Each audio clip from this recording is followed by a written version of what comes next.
03A and Resolution 241A. I want to recognize my colleagues who are here, Council Members Abreu, Shulman, Carr, and Narcisse, and we've also been joined by Public Advocate Jamani Williams, who you'll hear from in a second. Intro number 949, which Public Advocate Williams and I introduced, and which has support from a large majority of the members of this body, bans solitary confinement and modifies other forms of restrictive housing in our city jails.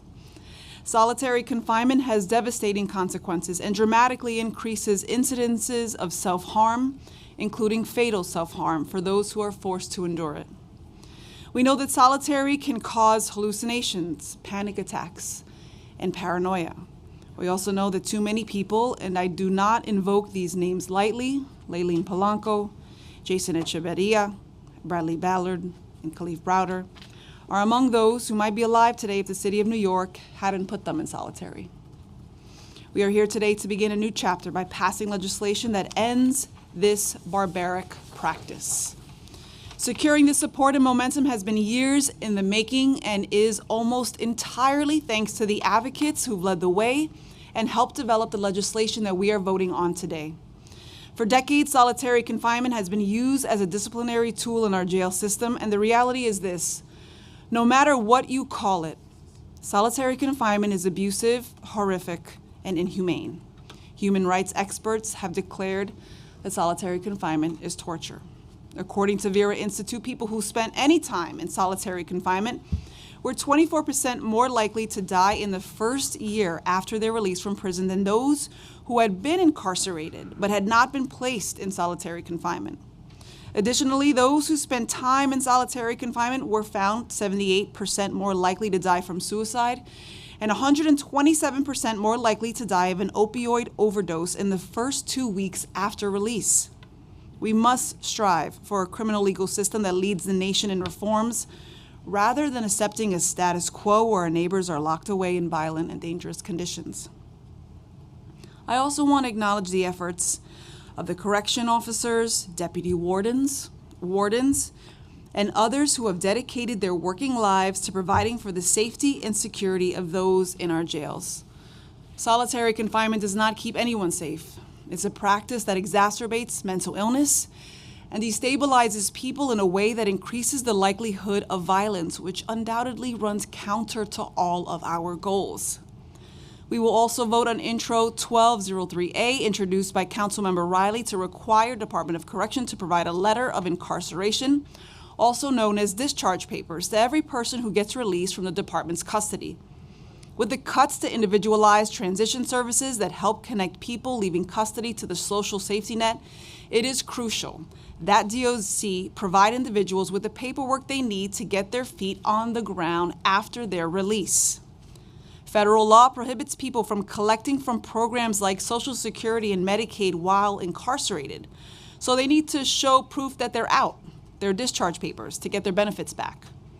Councilmember Riley's bill will require DOC to provide a letter of incarceration to every person that gets released from the department's custody. Instead of requiring individuals to proactively request such a letter, issuing one would be the default. Finally, we will vote on Councilmember Hudson's Reso 241A to urge our colleagues in Albany to swiftly pass the Elder Parole and Fair and Timely Parole Act. As a result of outdated and racist law and order practices and policies, the share of the jail and prison population comprised of older adults has been steadily rising in recent decades. Passing these bills would save our state money and reform the broken parole system that has left too many of our elders behind bars. I'm proud to support all the measures we are considering today. I urge my colleagues to vote aye. With that, I will now turn to the public advocate to give a statement on his bill. Thank you so much. Peace and blessing, love and light, everyone. Good morning. My name is Jamani Williams. I'm public advocate for the city of New York. I want to thank a co-prime sponsor and Chair Rivera for giving me the opportunity to speak and the work done on this, and the members of the Committee on Criminal Justice for holding this vote. I want to begin by calling solitary confinement and associated isolation what it is: torture. It is cruel, it is inhumane, it can ruin people's lives, and too many don't survive. Many try to mask the practice of isolation with euphemistic names like punitive segregation, but there often is no difference. It is solitary confinement. Prolonged isolation that looks like, feels like, acts like solitary confinement is likely solitary confinement. Physical isolation coupled with the lack of meaningful social interactions causes or exacerbates trauma, as well as other mental health issues. People who experience isolation in jails and prisons suffer socially, mentally, emotionally, and financially, both while incarcerated and after release. No one leaves solitary confinement whole. They struggle with the lasting effects of trauma and disproportionately more likely to die by suicide or homicide. They are also at risk for homelessness and substance use, and some of the stats that re-emphasizing some of the stats that the chair mentioned. A 2019 North Carolina study found that survivors of solitary confinement were 127 times more likely to die from an opioid overdose within 2 weeks of their release. There's also data shows that the people of solitary confinement are twice as likely to be rearrested after they leave incarceration. That is why we are voting today. Voting Intro 549, which would ban the use of solitary confinement in city jails as implemented by the Department of Corrections, as well as provide individuals in DOC custody due process protections following an incident and prior to being placed in restrictive housing or continued use of restraints. I want to acknowledge that there are situations in which separation from the general population is necessary to protect the safety of those incarcerated and staff and individuals themselves. I also want to acknowledge many of the issues that corrections officers are bringing up and people who work there, including sexual assault of female correction officers, including assault of correction officers, particularly sexual assault, which is not much, unfortunately, is being done. But I also want to mention that that's happening right now without this bill, which says that what we're doing in the use of isolation and use of solitary confinement is not working. More likely, it is making things worse. And if we want something different, we have to do something different. I've worked with all of those who are willing to engage to design a bill that addresses safety concerns while ending the harmful practice of solitary confinement and isolation, but also allows for necessary separation. This bill outlines a simpler procedure: separate, de-escalate, and investigate. I also want to express my gratitude to Speaker Adrian Adams and all my colleagues in the City Council for sponsoring the bill.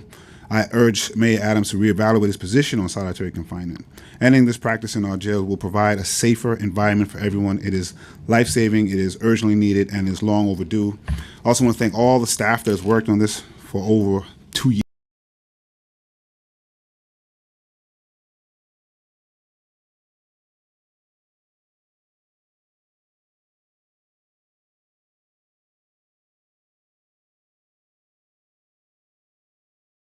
Legislative Associate, as well as the Halt Solitary and Jails Action Coalitions.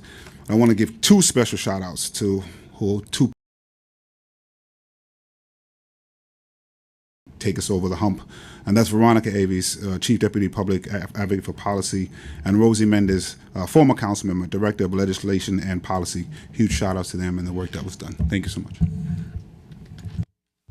Thank you so much for carrying this bill for so many years and for your advocacy. Sorry, just one more thing. I just want to shout out former Councilman Danny Drum for all the work that he did prior to this council. We wouldn't be here if he had not first introduced us. Absolutely. Special thanks to Danny Drum and all of the staff that got us to this moment. And I also want to thank the speaker for her leadership. I now turn to the clerk to call the roll. Matthew DiStefano, Committee Clerk, Committee on Criminal Justice, roll call vote. All items are coupled. Chair Rivera. I vote aye. Abreu. Permission to explain? I just wanted to say very briefly, today is a momentous day. It's a day that we're going to look back on for as long as we can remember. And I want to thank all those we can remember.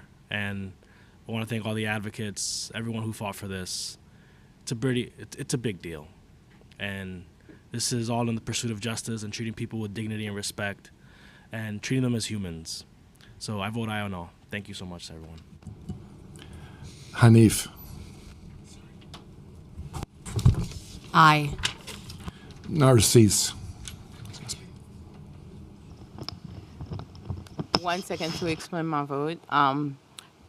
It is, as a registered nurse for over 3 decades, did reentry program, and I have seen it close and personal, how detrimental it can be for someone to be, some folks say solitary confinement. I said solitary is more than that. It's just like a cage.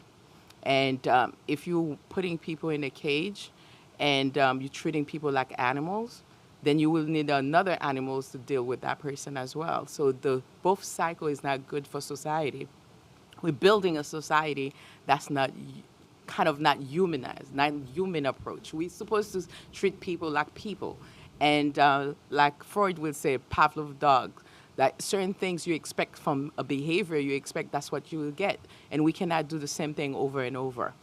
I understand some folks have difficulty of change, but if we don't change and we don't treat human as human, what do you expect? What society, what message that we're sending out?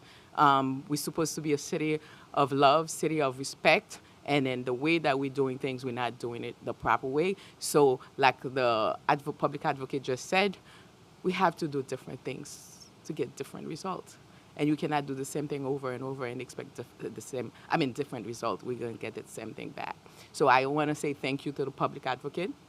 This is very emotional because I'm hearing so many things out there, but the people that suffered, that come to you, I have been in a room where I have folks that caused so many things in their lives and they never had a chance to stand out with.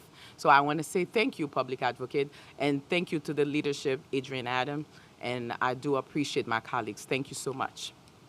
Your vote, council member. Oh, sorry. And I vote aye. Thank you. Wrestler.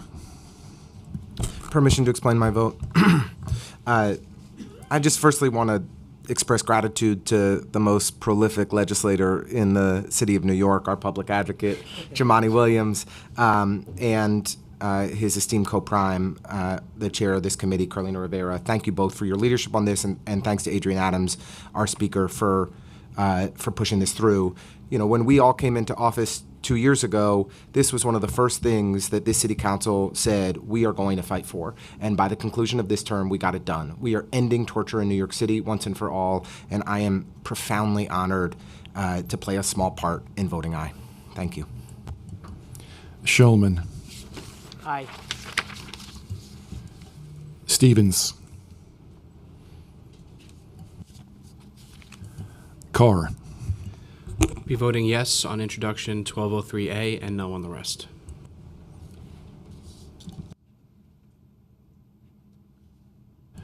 Okay, by the vote of 7 in the affirmative, 0 in the negative, no abstentions, the items have been adopted with the exception of intro 1203, which passed by a vote of 6 in the affirmative, 1 in the negative, and no abstentions. Thank you. If it's the other way around. It's the other way around. Yes Okay. on 1203A and no on the others. I apologize. The items intro 549A and res 241, 6 in the affirmative, 1 in the negative, no abstentions. Thank you so much to the committee and to all of the staff that allowed today to happen. And with that, we adjourn. Thank you. It was great. Amazing. Sometimes you get to feel good about the work here. Right?